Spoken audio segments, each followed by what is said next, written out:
से, तत्वदर्शी संत ना मिलने से वो धरा धरा रहेगा सारा उसका।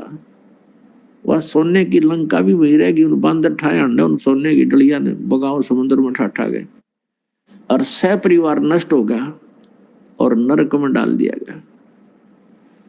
तो पुण्यात्मा, जब तक हमें तत्वदर्शी संत नहीं मिलेंगे हम इस मनुष्य जीवन को सफल नहीं कर सकते। तो जब हम इधर उधर जाते हैं तो वो संत हमें पहले तो कुछ क्रियाएं बताते हैं, फिर लास्ट में फाइनल कर देते हैं कि तुम्हारे कर्म का दंड तुम्हें भोगना ही पड़ेगा। अब हम परमात्मा की भक्ति किस उद्देश्य से करते हैं? जिनको कोई आपत्ति नहीं है, आपदा नहीं है, जिनके ऊपर किसी प्रकार का भी कोई संकट नहीं आया है, उनको कोई विघ्न नहीं है, तो वो भी साधना कर रहे हैं तो परमात्मा की चाह में। उनको ये भी नहीं मालूम कि हम भक्ति कर किस लिए रहे हैं, भगवान को किस लिए चाह रहे हैं, लेकिन वो पिछले संस्कार उनमें इतने प्रबल हैं कि वो कोई ना कोई भक्ति की आड़ लिए बिना रह नहीं सकते। जिनके ऊपर संकट है वो संकट निवारण के लिए ही परमात्मा की भक्ति करें। और भक्ति क्यों कर रहे हैं? क्योंकि संकट हमारे ऊपर ना आवे। और जो जिनके ऊपर वर्तमान में कोई आपत्ति नहीं है तो वो भी भगवान से यही दुआ मांगते हैं कि हमारे जीवन में और कोई भी आपदा ना आवे, हम सुखी रहें। लेकिन जिन भगवानों की हम भक्ति कर रहे हैं वो हमारे प्रारब्ध में कोई परिवर्तन नहीं कर सकते, और प्रारब्ध में परिवर्तन हुए बिना हम सुखी नहीं हो सकते। जैसा कर्म किया है वैसा ही भोगना पड़ा, तो हम फिर सुखी कैसे होंगे? किसी के प्रारब्ध में यानी किस्मत में लिखा है भाई जान जानी है, मृत्यु होगी इस उम्र में, तो हो ही गई। फिर बताओ फिर क्या फायदा उस भक्ति का? या कोई और आपत्ति आनी है तो वो भी आ गई। तो भक्ति किस लिए कर रहे हैं? भक्ति इसलिए कर रहे हैं, हम ये उद्देश्य लेकर चलते हैं कि हम सुखी रहें, हमारे ऊपर कोई कष्ट ना आवे। और फिर हम भक्ति करते हैं, कष्ट भी जो के तो आते हैं, और हमारे पास विकल्प ना होने से हम ये सोच लेते हैं उनको भी ऐसा घटना घटी थी, उनके यहाँ भी ऐसी घटना घटी थी, फिर हम सेट हो जाते हैं। इन दुखों को हम दुख को ही सुख में आप बदलने की चेष्टा करते हैं। जैसे किसी व्यक्ति का 3 पुत्र थे और उसके एक की मृत्यु होगी। अब बड़ा कष्ट में था, सारा परिवार रो रहा था। उनको सांत्वना देने के लिए सभी आसपास के रिश्तेदार कुल के लोग आते हैं। तो उनमें से एक ऐसा व्यक्ति भी वहां पहुंच गया कि जिसके एक ही पुत्र था और उसी की मृत्यु होगी थी। तो सभी ने ये कहा कि देखो इस बेचारे का एक ही पुत्र था और उसी की मृत्यु होगी, अब ये भी तो जी रहा है। तो जिसके 3 पुत्रों में से एक ही मृत्यु हुई थी उसने राहत की सांस ली और खुश हो गया, हल्का बोझ हो गया। किस कारण से? कि चोखा है भगवान, मेरे 2 तो बच गए, एक का मरा है और इसके बेचारे का एक ही था वो ही मर गया। इसी से हल्का बोझ मान लिया। अब क्या फर्क पड़ गया उसको? अब तुलनात्मक तरीके से कि इससे तो मैं सुखी हूं, ऐसे हम इस झूठे सुख को सुख मान रहे हैं। तो पुण्यात्माओं, यहां कोई विकल्प भी नहीं है, एक विकल्प है, समर्थ का शरणागत हो रंग होरी हो, कदे न हो एकाज राम रंग होरी हो। होरी माने खुशी। जैसे होली खेलते हैं, होली खुशी मनाते हैं। कहते यहां अगर तुमने खुशी मनानी है तो समर्थ का शरणागत हो और राम रंग होली हो। फिर हमारे राम के रंग की होली होगी। ये बकवादों वाले रंगों से हम होली नहीं खेल सकते। हम राम के रंग में रंग जाएंगे और फिर देखना। और कदे ना हो एकाज राम रंग होरी हो, हमारा कभी अकाज नहीं होगा, हमारा कोई भी ऐसा कोई आपत्ति नहीं आवेगी, किसी प्रकार का भी हमारा जो है बिगाड़ नहीं होगा, कोई हानि नहीं हो पाएगी। समर्थ का शरणागत। अब समर्थ कौन है? समर्थ कौन है? अभी तक हमारे को श्री ब्रह्मा जी, श्री विष्णु जी, श्री शिव जी को सर्वेश्वर और महेश्वर बताया गया। और जैसे भी इन नीम हकीम गुरुओं ने हमें ज्ञान दिया, हमारे पूर्वज पूर्ण रूप से आश्रित हो गए श्री भगवान विष्णु और श्री शिव भगवान की साधना करने लगे। और ब्रह्मा जी की साधना नहीं करते, क्योंकि ब्रह्मा जी को श्राप मिला हुआ है उसकी माता से कि तेरी पूजा जग में नहीं होगी। अब इन दोनों भगवानों को हम सर्वेश्वर मान कर भक्ति किया करते थे, और जिस कारण से ना तो हमारा कोई संकट निवारण हुआ, जो कष्ट आना था वो आ ही जाता रहा। तो ये समर्थ नहीं है। समर्थ वो होता है जो अविनाशी है और सर्व ब्रह्मांडों का रचनहार है, सर्वेश्वर है। सर्वेश्वर माने सबका मालिक। अब सबका मालिक कौन है? अब यहाँ थोड़ा सा आपको डिफाइन करते हैं, समझाना पड़ेगा, क्योंकि पुण्यात्मा परमात्मा की भक्ति करना कोई बड़ी बात नहीं और मोक्ष प्राप्त करना कोई बड़ी बात नहीं। जब बात समझ में आ जावे तो जैसे हम अपने पेट के लिए कितना कठिन से कठिन परिश्रम करते हैं, किसान को पता है अपने प्रोसीजर का, अपने प्रोफेशन का, और उसको पूर्ण रूप से करता है, तन मन धन से करता है, कठिन से कठिन परिश्रम करके भी उसको सफल करने की चेष्टा करता है, क्योंकि वो उससे पूर्ण परिचित है। जैसे ये दिसंबर और जनवरी का महीना हो और शीतलहर चल रही हो और किसान का खेतों में नहर के पानी का नंबर आ जाता है, नहर के पानी का समय डिवाइड होता है कि इस समय से इस समय तक फला व्यक्ति का, इस समय से इस समय तक उस किसान का, तो उस समय 12 बजे 1 बजे जिस किसान का नंबर आ जाता है रात की सिंचाई करने का नहर से, तो हम तो अपने मकानों में, अपने घरों में दरवाजे बंद करके और हीटर लगा के सो रहे होते हैं, या एसी चला रहे होते हैं, या रजाई मोटी लेकर सो रहे होते हैं। और किसान पहुंच जाता है उसमें रात के 12 बजे, शीतलहर चल रही हो कहाँ खेत में, और सिंचाई के लिए पानी जब दूसरे किसान से रोकना होता है, काटना होता है, तो जूते निकाल कर और घुटनों से ऊपर तक पजामा या धोती को ऊपर टांग कर पानी में प्रवेश कर जाता है जल में, और कस्सी से मेहनत करके वो पानी रोकता है और अपने खेत में चालू करता है। वो परवाह नहीं करता कि कोई कांटा लग जाएगा, वो परवाह नहीं करता कोई सर्प डस जाएगा, वो परवाह नहीं करता कि तेरे नमूनिया हो जाएगा। उसको केवल अपना उद्देश्य दिखाई देता है कि यदि आज मैंने ये कार्य नहीं किया, ये जल सिंचाई नहीं की, तो मेरे बालक भूखे मर जाएंगे, मैं निर्धन हो जाऊंगा, मांगता फिरूंगा। तो वो समझदार है, वो अपने उस कार्य से पूर्ण परिचित है, इसलिए वो कोई परवाह नहीं करता और उस काम को करके ही पीछ दम लेता है। तो पुण्यात्माओं, जिस समय आपको इस मनुष्य जीवन के उद्देश्य का पता लग जाएगा, आप भी तो मनुष्य ही हो, फिर आप इसी तरह कार्य करोगे। आप किसी की परवाह नहीं करोगे, सत्संग सुनने आओगे, भक्ति भी करोगे और परमात्मा पाओगे, क्योंकि ये प्रोसीजर है, यही एक तरीका है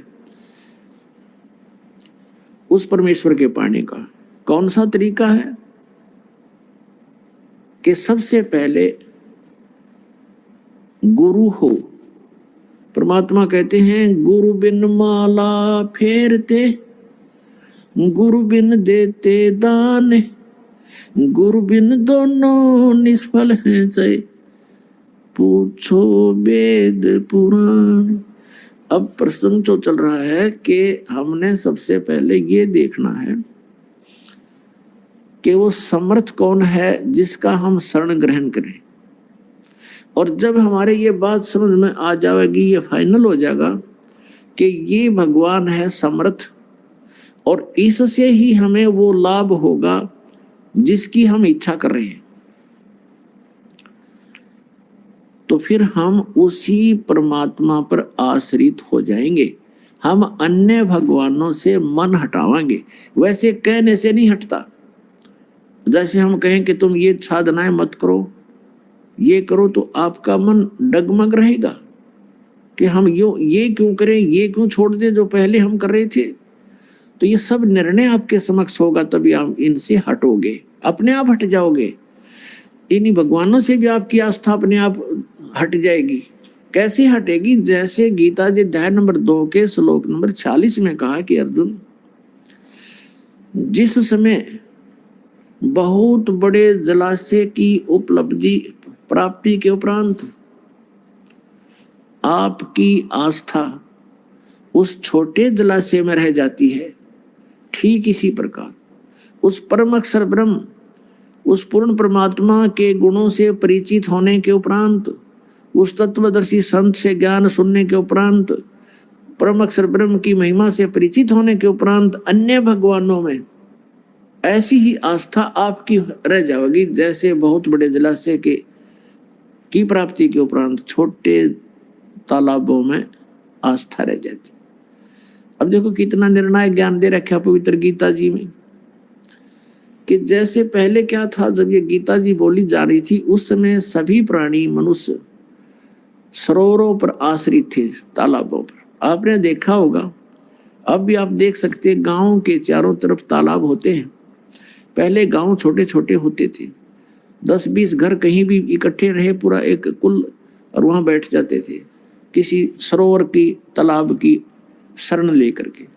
और वो छोटे तालाब ऐसे होते थे, जैसे वर्षा हो जाती वर्षा के दिनों में तो वो भर जाते थे, और सारा वर्ष उसी से वो पीते भी थे, पशुपालन भी करते थे, और कई छोटी मोटी कोई सब्जी खेती करी तो उसी से ही वो करते रहते थे।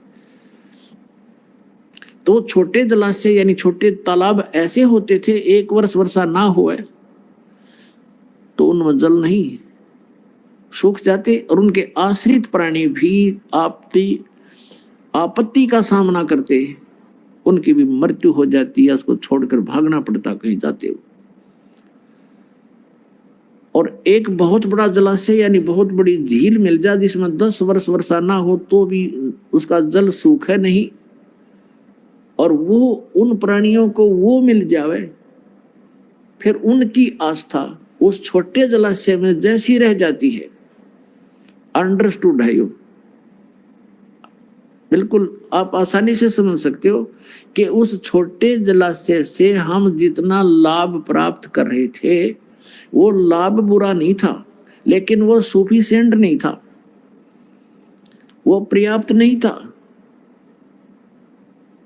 अब हमें वो इतना बड़ा जलाशय मिल गया, और जिसकी शरण में हम रहेंगे, जिसके सहारे हम बैठेंगे जाके, उसमें 10 वर्ष भी वर्षा ना हो तो भी उसका जल समाप्त नहीं होता। तो छोटे जलाशय पे कौन रहेगा? जब मैं उठागा अपने सारे बाल बच्चों को और वहां जा बैठेंगे। तो कहने का भाव ये है कि वो जलाशय बुरा नहीं था, छोटे वाला, उसका जल बुरा नहीं था, लेकिन पर्याप्त नहीं था। कभी भी आपत्ति का सामना करना पड़ सकता था, और करना पड़ता भी था। तो इसी प्रकार ये अन्य भगवान जो हैं, अन्य देवता, ये तो छोटे जलाशय समझो, और समर्थ परमात्मा को दरिया समझो। दरिया, झील की संज्ञा तो वैसे समझाने के लिए आपको दे रहे हैं, लेकिन वो तो दरिया है जिसका जल कभी समाप्त नहीं होता, अथाह जल जिसके अंदर हो। तो वो दरिया मिल जाए तो फिर तो कहना है क्या? तो इस प्रकार हमने उस समर्थ को पहचानना पड़ेगा। अब क्या बताते हैं? और संत सब कूप हैं केते झरीता नीर, दादू अगम अपार है वो दरिया सत्य कबीर। अब कुछ संत तो कूप समझो, कुएं, और संत का मतलब है जैसे गुरु, और एक तो गुरु है श्री विष्णु जी और श्री शंकर जी की महिमा बताने वाला, एक वो तो समझो कूप है, यानी उस कूप से, उस हैंडपंप से मिलने वाली राहत अस्थायी है, उस कुएं से मिलने वाली। क्योंकि कुआं क्या होता है, जो जिस भी सतर पर उसकी नीचे का लेवल छोड़ रखा है, जैसे यूं क्या करें भाई, इस हैंडपंप का या ट्यूबवेल को ऊपरले पानी पर छोड़ रखा है, तो ऊपरले पानी पर थोड़ा ही काम करा करें, और एक कहते हैं नीचे भाई चोए में पहुंचा दिया, नीचे अच्छी गड़ आ गई, और फिर वहां से वो खूब पानी देता है। तो ये जो वो गुरु जो होते हैं वो उस ईस्ट से कनेक्टेड होते हैं जिसके वो साधक हैं, और फिर उस ईस्ट से वो उसका थर्मल प्लांट है ना, समझो, उससे फिर आगे दूसरों को कनेक्शन देते हैं, जो सेस वो बनाते। तो कहने का भाव ये है कि वो जब कूप का जल कितना काम कर सकता है अंडरस्टूड है। और कहते जरीता नीर, जो ब्रह्म तक की साधना बताने वाले ये भी गुरु हैं, इनको समझ ले झरना, थोड़ा छोटा मोटा कोई झरना बह रहा है, उससे प्राप्त सुविधाएं। और दादू अगम अपार है ये दरिया सत्य कबीर। दादू साहब कहते हैं कि ये परम अक्षर ब्रह्म पूर्ण परमात्मा सर्व सृष्टि के रचनहार, ये कबीर साहब ये दरिया है, दरिया। अब हमने दरिया की शरण ग्रहण करनी होगी। दादू साहब जी कहते हैं, जिन मोह को निज नाम दिया सोए सतगुरु हमारे, दादू दूसरा कोई नहीं ये कबीर सिरजनहार। जिन मोह को निज नाम दिया है, सही मंत्र आके दिया, वो परमात्मा सतगुरु रूप में आते हैं और तत्व ज्ञान प्रचार करते हैं, अच्छी आत्माओं को मिलते हैं, उनको तत्व ज्ञान से परिचित कराते हैं, उनको अपनी शरण में लेते हैं। उसी आधार से जो लीला प्रभु किया करते हैं, उस अपने लीला के अंतर्गत जिन महापुरुषों से मिले, उनमें से एक दादू साहेब जी भी हैं, आदरणीय दादू साहेब जी, जिनको परमात्मा मिले, जिनको भगवान मिले, उनका नाम लेने से भी पवित्र जीवा होती है हमारी ऐसे महापुरुषों की। और जिन्होंने मिसगाइड कर दिया पूरे विश्व को, उनका नाम लेने से भी पाप लगे, लेकिन मजबूरी में लेना पड़ता है, बताना पड़ता है कि ये संत नहीं थे, इन्होंने भट्ठा बैठा दिया समाज का। और उन महापुरुषों के हमने सुने नहीं, जिन्होंने आंखों देखा और भगवान को बताया कि ये परमात्मा है। आज हमारी समझ में आई कि सचमुच कबीर इज गॉड। और वो कबीर जो बनारस में काशी शहर में एक जुलाहे की भूमिका करने आए करके गए थे, 120 वर्ष रहे थे, सह शरीर आए सह शरीर चले गए थे, वो परमात्मा है जिन्होंने वो ऐसी लीलाएं किया करता है जो वेद बता रहे हैं। और किसी भी, जिनको हम भगवान मानते थे, किसी भी की भी जीवनी में वेदों अनुसार कोई भी लीला नहीं है उनकी। तो पुण्यात्मा, सबसे पहले हमने समर्थ को पहचानना, फिर उसके बाद आपकी आत्मा आप पे फंस जाएगी, आप ही हट जाओगे वहां से, ज्यादा कहने की जरूरत नहीं पड़े। अब प्रसंग चल रहा है कि उन पुण्य आत्माओं में से जिन जिनको भगवान मिले, उन्होंने यही बताया कि वो कबीर जो बनारस में आए थे काशी में, जिनको हम जुल्हा कहा करते थे, और एक कवि की संज्ञा देकर उनके इतिहास की फाइल को क्लोज कर रखा था। अब वो फाइल फिर खोलनी पड़ेगी। अब उस फाइल को खोल कर देखा तो उसमें तो खजाना दबा है। ये समर्थ थे, खुद परमात्मा थे, जिन अज्ञानियों को लाल को कौड़ी बना करके कूड़े में डलवा दिया था हमसे, आज वो लाल हमने पहचान लिया और फिर उठा लिया। अब कहते हैं, जय कंचन बिष्टा पड़े घटे न ताका मोल। यदि सोने को कहीं टट्टी में डाल दे, उसकी कीमत में फर्क नहीं होता। समझदार व्यक्ति जब निकाल कर धोकर मांज गए, पहुंचेगा सुनार के पास, जाते ही पैसे दे देगा, ले भाई इतनी कीमत है इसकी। इसी प्रकार हमने लाल को पहचाना है और उसकी पहचान आपसे भी करवा रहे हैं, आपको भी बता रहे हैं कि ऐसा होता है लाल, उसके गुण ऐसे होते हैं। तो आपका जब समझ में आ जाएगी कि सचमुच ये लाल है, तो आप भी भीतरली जेब में डालोगे, कदे कोई और ना देख ले, अपना पता है कोई ना अभी तक ये क्या कीमत है इसकी। तो पुण्यात्मा, श्री ब्रह्मा विष्णु महेश ये कितने समर्थ हैं, इनकी कितनी क्या स्थिति है, ये नाशवान है, इनकी जन्म मृत्यु होती है और कर्म का दंड ये स्वयं भी भोगते हैं, और जो इनकी पूजा करते हैं उनको भी प्रारब्ध के कर्म को भोगना ही पड़ेगा। यानी उनके जीवन रूपी सफर के पाप रूपी कर्म काटे कट नहीं सकते, निकल नहीं सकते, तो उन्होंने वो आजीवन भोगने ही पड़ेंगे, जैसे उनके कर्म में लिखा है वो कर्म भोगना पड़ेगा। और ये अंतिम सिद्धांत ये खुद भी बताया करते, जैसे कर्म करेगा वैसा फल देगा भगवान। अब भगवान का विधान तो सही है कि जैसे कर्म करोगे वैसा ही फल मिलेगा, लेकिन हम कर्म ही गलत कर रहे हैं। हम शास्त्र विरुद्ध साधना कर रहे हैं, शास्त्र विधि को त्याग कर मनमानी पूजाएं कर रहे हैं जो गीता जी में वर्णित नहीं है, तो हमारे अशुभ कर्म बन रहे हैं, उनसे कोई लाभ नहीं होना। और फिर वेदों में यह भी लिखा है कि समर्थ जो परमात्मा है, परम अक्षर ब्रह्म है, पूर्ण ब्रह्म, वो हमारे घोर से घोर पाप का विनाश कर देगा। वो कैसे करेगा उसकी विधि बताई है कि इस तरह ये मंत्र जाप करो और अन्य कोई साधना मत करो, तुम्हारे प्रारब्ध के पाप का भी नाश हो जाएगा, तो पाप रूपी कांटे कट जाएंगे।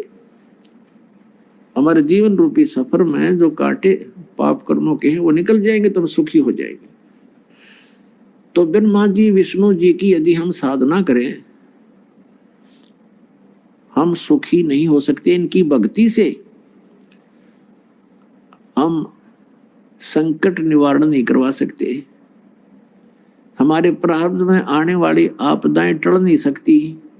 और इनको छोड़कर और नीचे पहुंच गए हम, भैरव भूत हनुमान और मंडी मसनिया पे, हमारे तो फूट गए ना बाग कति, बिना ज्ञान के हमने कहाँ पहुंचा दिए। भूत पूजो, अस्थि उठाओ, गंगा में इसकी मोक्ष करा के आओ।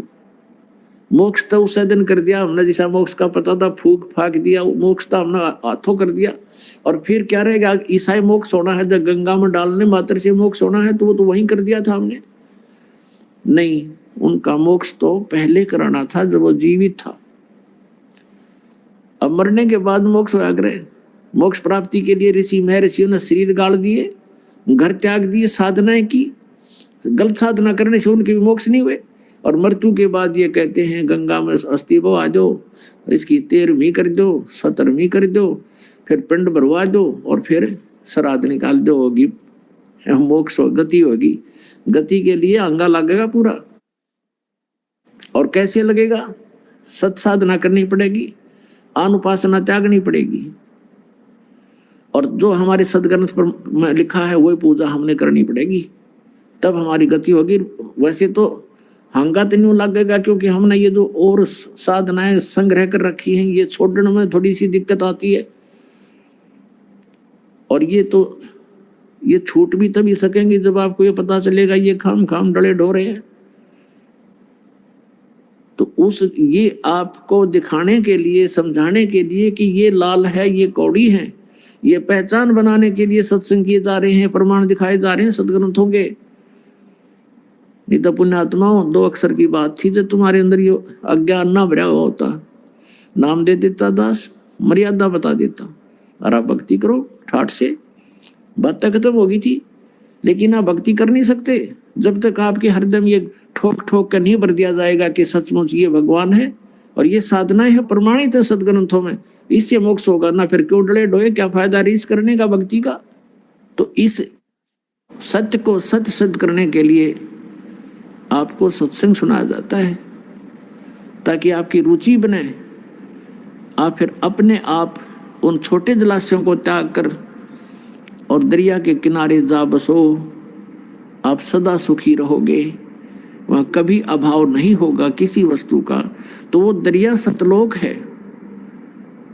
वहां जाने के बाद किसी भी वस्तु का कभी अभाव नहीं होगा। फॉर एग्जाम्पल आप देख लो कि छोटे जलाशय में तो जल समाप्त होगा, और दरिया के पास आप चले गए तो वहां कभी भी जल समाप्त नहीं होता। आपका जल संबंधित जो संकट था सदा के लिए समाप्त हो गया। भाई जो गुरु बचन पे डट गे रकट गे फंद 84 के, कट गे फंद 84 के, रकट गे फंद 84 के। भाई जो गुरु बचन पे डट गे रकट गे फंद 84 के। वस्तु मिली ठोर की ठोर, मिट गई मन पापी की दौड़।